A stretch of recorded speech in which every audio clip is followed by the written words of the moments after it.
जय श्री राम। शंखनाद में आपका स्वागत है।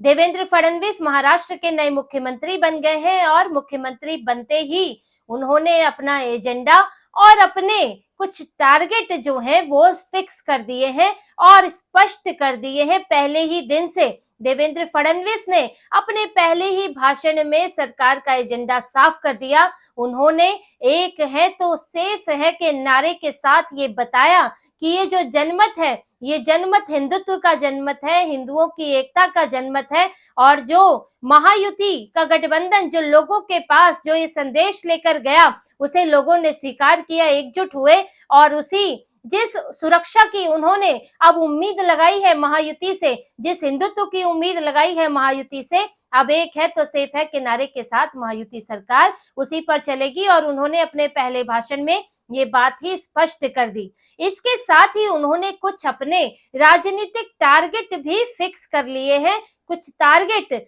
उनके नाम उन्होंने तय कर लिए हैं जिन्होंने अभी तक देवेंद्र फडणवीस को नीचा दिखाने की कोशिश की थी, देवेंद्र फडणवीस के राजनीतिक करियर को खत्म करने की कोशिश की, उन्हें सत्ता से हटाने, यहाँ तक कि उनकी फजीहत कराने, उनकी बेइज्जती कराने और बीजेपी में उनका कद कम करने की कोशिश की थी। इनको उन नामों को उन्होंने अब ये साफ कर दिया है कि वो नाम अब बचने वाले नहीं हैं। और इन नामों में जो 4 नाम हैं वो प्रमुख तौर से हैं, जिनमें सबसे पहला नाम तो संजय राउत है और उनके साथ साथ उद्धव ठाकरे हैं। क्योंकि इन लोगों ने जो आज उद्धव ठाकरे देवेंद्र फडणवीस को उनको मुख्यमंत्री बनते देखकर उद्धव ठाकरे पे मातम छाया हुआ है, उसकी वजह यही है कि उन्होंने देवेंद्र फडणवीस से ही उस समय कुर्सी छीनी थी, उनको ही राजनीति से आउट करने की कोशिश की थी जब 2019 में उन्होंने गठबंधन तोड़ा था। उद्धव ठाकरे जो 2019 में साथ में चुनाव लड़े थे, देवेंद्र फडणवीस के नाम पर उन्होंने चुनाव लड़ा था, जहां उनका चुनाव से पहले सीटों को लेकर बंटवारा हुआ था, नेगोशिएशन हुआ था, लेकिन मुख्यमंत्री के चेहरे पर देवेंद्र फडणवीस को लेकर सहमति थी, उन्हीं के नेतृत्व में चुनाव लड़ा गया था। और यही वजह थी कि बीजेपी ने उद्धव ठाकरे के साथ बीएमसी में भी समझौता किया था। बीएमसी में मेयर और डिप्टी मेयर के लिए बीजेपी ने दावा नहीं किया क्योंकि तब तक गठबंधन हो गया था और बीएमसी जो है पूरी तरह से उद्धव ठाकरे के हवाले कर दी गई। लेकिन उद्धव ठाकरे ने चुनाव जीतने के बाद उन्होंने देवेंद्र फडणवीस का नेतृत्व अस्वीकार कर दिया और सवाल उठा दिए कि बीजेपी शिवसेना को खत्म करना चाहती है। ये धोखा, ये गद्दारी उद्धव ठाकरे की सिर्फ बीजेपी के साथ नहीं थी, ये देवेंद्र फडणवीस के साथ थी, क्योंकि इससे सबसे बड़ा झटका जो है वो देवेंद्र फडणवीस को लगा था, क्योंकि वो मुख्यमंत्री थे, उनके नेतृत्व में बीजेपी 105 सीटें लाई थी, वो मुख्यमंत्री बनने के हकदार थे। लेकिन उद्धव ठाकरे ने उस पर फुल स्टॉप लगा दिया और खुद अघाड़ी के साथ सरकार बनने चले गए और मुख्यमंत्री बन गए। उद्धव ठाकरे ने सीधे सीधे सत्ता उनके हाथ से अपने हाथ में छीन ली। तो डायरेक्ट इन लोगों के बीच में एक तरह की राइवलरी है कि उद्धव ठाकरे ने सबसे बड़ा धोखा उस वक्त हिंदुत्व के साथ तो किया ही, बीजेपी के साथ तो किया ही, साथ ही देवेंद्र फडणवीस के साथ भी उद्धव ठाकरे ने धोखा किया। और इस धोखे में जो सबसे बड़ी भूमिका है वो तो संजय राउत की है, इस बात से तो इनकार नहीं किया जा सकता, क्योंकि संजय राउत ही थे जो भड़का रहे थे, जो बयानबाजी कर रहे थे, जो शरद पवार के साथ मिलकर डबल एजेंट का काम कर रहे थे। आखिर उद्धव ठाकरे पहले क्यों नहीं बीजेपी से अलग हुए, बीजेपी से गठबंधन करते रहे, फिर साथ में अलग भी हुए, अलग अलग चुनाव भी लड़ा, लेकिन वो पहले कभी अघाड़ी का हिस्सा नहीं बने, शरद पवार और कांग्रेस के साथ जाने की नहीं सोची, क्योंकि बाला साहेब ठाकरे थे। और बाला साहेब ठाकरे के बाद के 5 साल में संजय राउत ने ऐसा उद्धव ठाकरे के दिमाग पर घर कर लिया, शिवसेना में ऐसी जगह बना ली कि फिर उन्होंने शिवसेना को ही तोड़ दिया, गठबंधन तोड़वाया। और उसके बाद जो विचारधारा में परिवर्तन हुआ, जो संजय राउत बार बार तुष्टीकरण की सीख देने लगे उद्धव ठाकरे को, तो उसके बाद उद्धव ठाकरे की पार्टी ही टूट गई। लेकिन संजय राउत की जो बीजेपी और शिवसेना का गठबंधन है उसको तोड़ने में अहम भूमिका रही, जिसका नुकसान इन 5 सालों में हुआ जिनमें अघाड़ी की सरकार रही। उसके बाद जब शिवसेना टूटी तो एक बड़ी हिंदुत्ववादी पार्टी टूट गई और उससे हिंदुओं को नुकसान हुआ। और फिर किसी तरह यहाँ पर फिर महायुति की सरकार बनी, लेकिन फिर भी पार्टियों के बीच में, लोगों के बीच में ऐसी कंफ्यूजन की स्थिति रही कि 6 पार्टियां चुनावी मैदान में थी। लोकसभा में इसका महायुति को नुकसान भी हुआ। तो इस सब के लिए जो पूरी राजनीतिक अस्थिरता रही, इसमें संजय राउत ने उनका डबल एजेंट का काम है, उन्होंने इसमें बड़ी भूमिका निभाई थी। और देवेंद्र फडणवीस तो ये बात बहुत अच्छे से जानते ही हैं कि संजय राउत की क्या स्थिति है, इसीलिए वो उद्धव ठाकरे से भले ही मिल लेते हैं, आदित्य ठाकरे से मिल लेते हैं, लेकिन संजय राउत से नहीं मिलते, क्योंकि इस पूरी तोड़ फोड़ के सूत्रधार और इसमें जो शरद पवार की तरफ से उनकी प्लानिंग पूरा करने वाले जो है वो संजय राउत ही है। तो ये दो नाम तो उनकी लिस्ट में पहले ही हैं, जिन्होंने देवेंद्र फडणवीस को, जो अभी तक उनको वहां चुनाव जीतने के बाद भी जो ये 5 साल उनके लिए संघर्ष दोगुना हो गया, उसके लिए वो जिम्मेदार है। और इसमें जो तीसरा नाम आता है वो है शरद पवार का। शरद पवार जो इसके सारे मास्टरमाइंड तो वही है, जो सब हुआ, जो गठबंधन अलग हुआ, जो पूरी उथल पुथल मची, उसकी प्लानिंग तो शरद पवार ने ही की थी। लेकिन इसके अलावा भी शरद पवार ने देवेंद्र फडणवीस के लिए 2019 में ऐसी शर्मनाक स्थिति पैदा कर दी थी जिससे फडणवीस बैकफुट पर आ गए थे। शरद पवार ने बड़ी शातिरता के साथ एक चाल चली थी। 2019 में जब उद्धव ठाकरे अलग हो गए, अघाड़ी के साथ सरकार बनाने का दावा करने लगे, और तब जो है अजीत पवार ने फडणवीस के साथ आके सरकार बनाने का दावा किया था। रातों रात शपथ ली गई थी, खुद डिप्टी सीएम बने थे और देवेंद्र फडणवीस सीएम बने थे। लेकिन शरद पवार इसके बाद अपने विधायकों को लेकर अलग हो गए, और ये बात उस वक्त ये बात निकलकर अब सामने आई है कि उसमें शरद पवार की सहमति थी उस गठबंधन में। ये बात देवेंद्र फडणवीस और अजीत पवार ने इन चुनाव में भी कही कि ऐसा नहीं था कि 2019 में सिर्फ अजीत पवार अपनी पार्टी से अलग होकर विधायकों को लेकर सरकार बनाने आ गए थे। अजीत पवार की पहले शरद पवार से बात हुई थी, क्योंकि अजीत पवार को ये पता था कि शरद पवार उस वक्त जो स्थिति है कि महाविकास अघाड़ी, क्योंकि उद्धव ठाकरे इधर आ गए हैं तो अघाड़ी सरकार बना सकती है, शरद पवार जो है मजबूत स्थिति में है, ऐसे में अजीत पवार विधायक लेकर नहीं जा सकते थे। तो उन्होंने शरद पवार से बात की थी। शरद पवार की मंजूरी थी कि देवेंद्र फडणवीस को सपोर्ट करते हैं और सरकार में शामिल होते हैं उधर बीजेपी के साथ। वो पहले भी बीजेपी को बाहर से समर्थन दे चुके हैं, लेकिन जब अंतिम समय था, जब विश्वास मत हासिल करना था, जब विधायक गिने जाने थे, तब वो बैग पीछे हट गए और वो अपने विधायक लेकर अलग होटल में बैठ गए और दिखाने लगे कि विधायक मेरे साथ है, अजीत पवार के साथ नहीं है, और सरकार के पास पूरी संख्या नहीं है जिससे वो सरकार बना सके। जो शरद पवार है, उन्होंने बड़ी ही शातिरता के साथ ये चाल चली थी और इससे एक तीर से उन्होंने 2 निशाने लगाए थे। शरद पवार ने एक तरफ देवेंद्र फडणवीस की बेइज्जती करा दी, उन्होंने पहले कहा समर्थन दूंगा, फिर मुकर गए। देवेंद्र फडणवीस जो शपथ वो अपना दावा पेश करने के बाद उन्हें पीछे हटना पड़ा।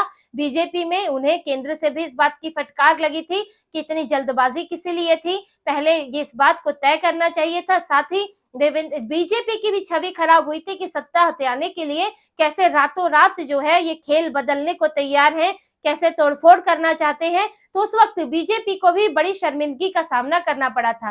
वहीं शरद पवार ने अजीत पवार को भी निपटा दिया। अजीत पवार तो विरोधी रुख रखते ही है, वो पहले से ही पार्टी की कमान अपने खुद को देने की वकालत कर रहे थे, लेकिन शरद पवार पार्टी की कमान अपनी बेटी को देना चाहते हैं, सुप्रिया सुले को।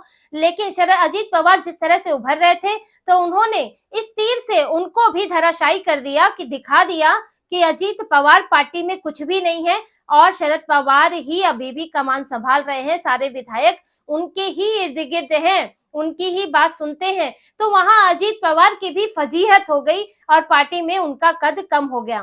तो शरद पवार ने बड़ी चालाकी से उस वक्त दोनों को कहीं ना कहीं नीचा दिखाया, फडणवीस और अजीत पवार को एक साथ। और फडणवीस ये बात और अजीत पवार भी खास तौर से ये बात उनके भी दिमाग में थी और फडणवीस के दिमाग में थी, और यही वजह थी कि उन्होंने पहला बदला तो वो शरद पवार से ले ही चुके हैं। उन्होंने पार्टी जब अजीत पवार अलग हुए शरद पवार से, क्योंकि अलग तो वो पहले ही होना चाहते थे, लेकिन फडणवीस ने उन्हें बोलकर सरकार में शामिल कराया। शरद पवार ने जो बात उस वक्त रोक दी थी, फडणवीस ने उसे हकीकत करके दिखाया। कुछ सालों के अंदर ही अजीत पवार वो चाहते तो वो सरकार में शामिल नहीं होते, और अजीत पवार ऐसा कोई उनकी तरफ से जोर जबरदस्ती भी नहीं थी, वो अड़े भी नहीं हुए थे कि हमें सरकार में शामिल करो। वो शरद पवार से अलग होकर अलग से फिर से चुनाव लड़ सकते थे, बाद में सरकार में शामिल हो सकते थे, लेकिन फडणवीस ने उन्हें सरकार का हिस्सा बनाया, उन्हें डिप्टी सीएम बनाया और शरद पवार को ये दिखाया कि जो उन्होंने जिस तरह से चाल चली, आज शरद पवार जो खुद चाणक्य बने फिरते हैं, जो अपने आप को राजनीति का पुरोधा कहते हैं, उनको ये दिखाया कि वो अब खुद अपनी पार्टी संभालने में सक्षम नहीं है। और देखिए शरद पवार इस वक्त, उनकी उद्धव ठाकरे से कम बुरी स्थिति नहीं है शरद पवार की, क्योंकि इस वक्त 83 साल के वो हो चुके हैं और वो चाहते थे कि इस बार अगर सत्ता में आ गए तो किसी तरह अपनी बेटी को मुख्यमंत्री या फिर उप मुख्यमंत्री तो बना ही देंगे और एक जीती हुई पार्टी अपनी बेटी को सौंप कर जाएंगे। और अजीत पवार का परफॉर्मेंस खराब रहा तो अजीत पवार वैसे ही धराशायी हो जाएंगे, उनके नेता फिर से शरद पवार के पास आ जाएंगे और पूरी एनसीपी जो है उसे सुप्रिया सुले संभालेंगी, उनकी ताजपोशी करके वो अलग होंगे। लेकिन अब शरद पवार के लिए मुसीबत ये है कि अब 10 विधायकों के साथ वो क्या अपनी पार्टी चलाएंगे और क्या उसे सुप्रिया सुले को सौंपेंगे। ये 10 विधायक उनके साथ रहने भी वाले हैं या नहीं, ये भी शरद पवार को इस वक्त संशय बना हुआ है, क्योंकि अभी तो सरकार बनेगी और धीरे धीरे जैसे समय बीतेगा ये 10 विधायक भी इधर उधर भाग जाएंगे, अजीत पवार का दामन थाम लेंगे और फिर इस पार्टी में पिता और पुत्री ही सिर्फ रह जाएंगे। शरद पवार को तो ये डर है और उनके सामने समस्या ये भी है कि अगला चुनाव अब 5 साल बाद है, हर साल चुनाव नहीं होते हैं और तब तक वो 88 साल के हो जाएंगे। अब वो कब तक राजनीति में सक्रिय रहेंगे। और फडणवीस के सामने जो चौथा टारगेट है वो है नाना पटोले। नाना पटोले के साथ फडणवीस का बेहद गहरा रिश्ता है, दोनों ही विदर्भ के नागपुर के इलाके से हैं और वहीं की राजनीति करते हैं। और नाना पटोले क्योंकि पहले बीजेपी में थे और बीजेपी से फिर वो कांग्रेस में गए, प्रदेश अध्यक्ष बन गए, लेकिन एक पार्टी बदलना अलग बात होती है। उन्होंने देवेंद्र फडणवीस को टारगेट किया क्योंकि दोनों ही एक ही तरफ के इलाके से हैं, एक ही जगह प्रभाव रखते हैं। उन्होंने फडणवीस को उसी इलाके में टारगेट किया और उनको कमजोर करने की कोशिश की। एक पूरी पार्टी को टारगेट करना अलग बात होती है, एक नेता के पीछे पड़ना अलग बात होती है। वो वहां फडणवीस को कमजोर करके अपने आप को मजबूत करना चाहते थे, क्योंकि एक उन्हें कांग्रेस का आधार मिल रहा था, दूसरा वो बीजेपी के पुराने नेता थे। तो ऐसे में उनके सामने वहां पर बीजेपी के बड़े नेता देवेंद्र फडणवीस एक बड़ी चुनौती थे। तो वो फडणवीस को उन्होंने टारगेट किया था और वहां पर उनके लिए ये विधानसभा चुनाव तक मुश्किल करने की कोशिश में थे नाना पटोले। और अगर कोई सीधे तौर पर उन्हें टारगेट कर रहा है तो फिर देवेंद्र फडणवीस भी चुप रहने वाले नहीं है। इसलिए इन 4 लोगों को देवेंद्र फडणवीस ने अपनी लिस्ट में रखा हुआ है। और देखिए ये राजनीतिक तौर पर नुकसान तो अपनी जगह है, पार्टियां तो पहले ही टूट फूट चुकी हैं, अभी उद्धव ठाकरे की पार्टी और खाली होने वाली है, शरद पवार की पार्टी खाली होने वाली है। लेकिन इसके साथ साथ इनके घोटालों और क्रिमिनल केसेस की भी कमी नहीं है। संजय राउत की बात करें तो पात्रा चौल का मामला अभी खत्म नहीं हुआ है।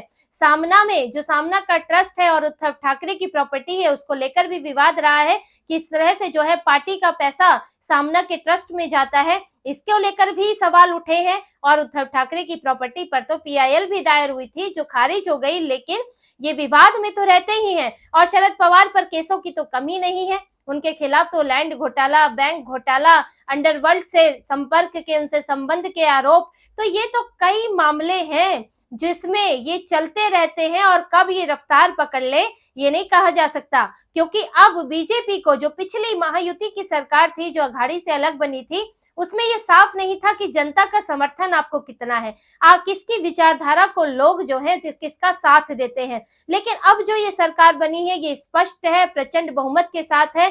लोगों ने ये साफ कर दिया है, जनता ने ये साफ कर दिया है कि वो किस पर भरोसा करते हैं। जिसने खुद को साबित करना था वो अब साबित कर चुका, अब साबित करने के लिए कुछ नहीं बचा है। लोगों ने जिसे गद्दार मानना था वो गद्दार उसको मान चुके, जिसको धोखे की सजा देनी थी उसको दे चुके और जिसकी सराहना करनी थी उसे सराहना उसकी कर चुके। और अब यहाँ जो भी सरकार बनी है अब उसे देखना है कि वो लोगों के, जो लोगों ने जनमत दिया है उस पर कितना खरी उतरती है। और अब देवेंद्र फडणवीस को ये देखना है जिन्होंने धोखा दिया है अब उन्हें धोखे की क्या सजा मिलती है।